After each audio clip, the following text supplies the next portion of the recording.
baru ketemu pola tulis yang tepat gitu. Karena teman-teman sudah mulai tulisan dengan benar ya, dengan 5 tahapan menulis gitu. Itu yang pertama ya, 5 tahapan menulis. Kemudian yang kedua, teman-teman juga sebaiknya sebelum mulai menulis, teman-teman juga melakukan ini ya, belajar tata bahasa, belajar struktur kalimat yang sederhana aja teman-teman, yang sehari-hari ya. Artinya ya sebetulnya sih itu mungkin pelajaran bahasa Indonesia waktu kita dulu SMA sih sudah pernah sih ya, saya yakin. Tapi ya seperti saya dulu lah ya, pelajaran bahasa Indonesia itu bukan pelajaran favorit ya, bahkan pelajaran yang suka bikin ngantuk ya. Kalau saya mungkin ketika saya bosan guru terangkan bahasa Indonesia, saya gambar sana gambar ke sini gitu kan. Ya mungkin ada yang suka tidur, ada yang suka ngobrol ketika itu.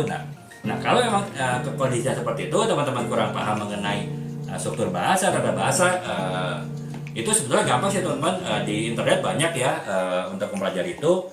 Jadi supaya tulisan kita ya setidaknya inilah tidak menyimpang banget lah ya dari struktur bahasa yang tepat gitu. Jadi misalnya penggunaan tanda baca, misalnya kalau kita bahasa mau dialog ya, kan kita pasti misalnya Budi berkata, koma, kemudian tanda petik 2, kemudian ya kamu mau kemana hari ini, terus tanda petik tuh sambil tanda tanya. Itu kan sepele ya teman-teman, sebetulnya penggunaan tanda petik, tanda koma, tapi jika kita salah menerapkannya itu bisa membingungkan pembaca kan ya. Makanya walaupun itu yang terlihat sepele, tetap teman-teman harus pelajarin ya, sehingga teman-teman penggunaan tanda bahasa, tanda misalnya penggunaan bahasa aktif ataupun kalimat aktif, kalimat pasif, kemudian penggunaan tanda baca tadi itu tidak salah ya, sehingga tidak akan membingungkan pembaca gitu dalam membacanya. Jadi itu ya yang kedua dari pemahaman dasar menulis, yang adalah pendidikan pemahaman dasar mengenai ketatahahasaan ya. Dan kemudian yang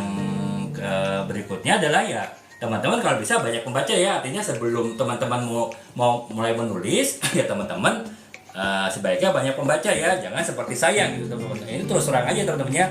Ya karena kesibukan kerja ya, saya 20 tahun kan di marketing, jadi ya saya jarang baca sih. Bahkan buku-buku marketing pun saya termasuk rajin beli tapi tidak rajin baca ya teman-teman ya. Mungkin saya beli buku hari ini, berapa bulan kemudian baru saya baca, nyicil gitu ya. Kenapa ya? Ya kesibukan ya di kantor ya. Jadi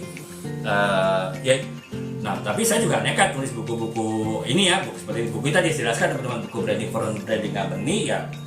Kenapa saya bisa nekat? Kenapa saya bisa tulis ya? Karena walaupun saya tidak banyak baca buku, tapi yang saya tulis ini adalah yang saya jalani belasan tahun sebagai marketing kan teman-temannya di berbagai perusahaan gitu, dari posisi entry level sampai alhamdulillah di posisi senior manajemen ya. Itu jadi walaupun saya tidak banyak baca ya, saya membacanya dari kehidupan gitu ya. Jadi artinya ya banyak membaca di sini bukan berarti harus selalu baca buku ya teman-temannya, tapi artinya kita banyak wawasan, banyak pengetahuan ya yang secara umum diperoleh lewat buku. Tapi kalau lewat pengalaman kita sudah banyak banyak wawasan, pengetahuan dari sesuatu yang kita tulis ya nggak masalah juga kita jarang membaca ya. Tapi ya tetap ya saran saya sih, setelah saya mulai banyak menulis ya teman-teman mungkin lebih baik banyak baca juga ya. Sehingga ya pengetahuan teman-teman itu lebih banyak, sehingga ketika teman-teman menulis itu tidak ada kasus teman-teman sudah menulis tengah jalan tapi tiba-tiba berhenti ya, mandek ya. Karena apa? Informasinya teman-teman punya kurang,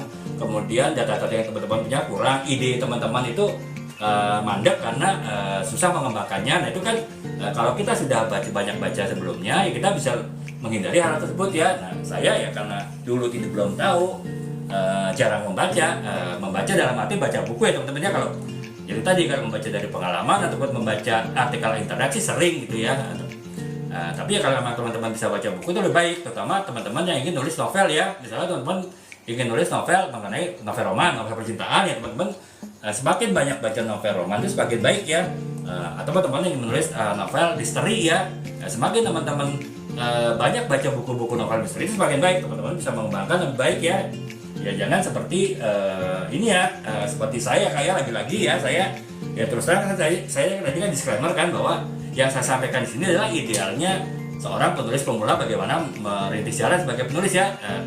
Kasus saya tidak seperti itu sih, banyak yang tidak saya lakukan, tapi ya saya belajar dari kesalahannya teman-temannya. Nah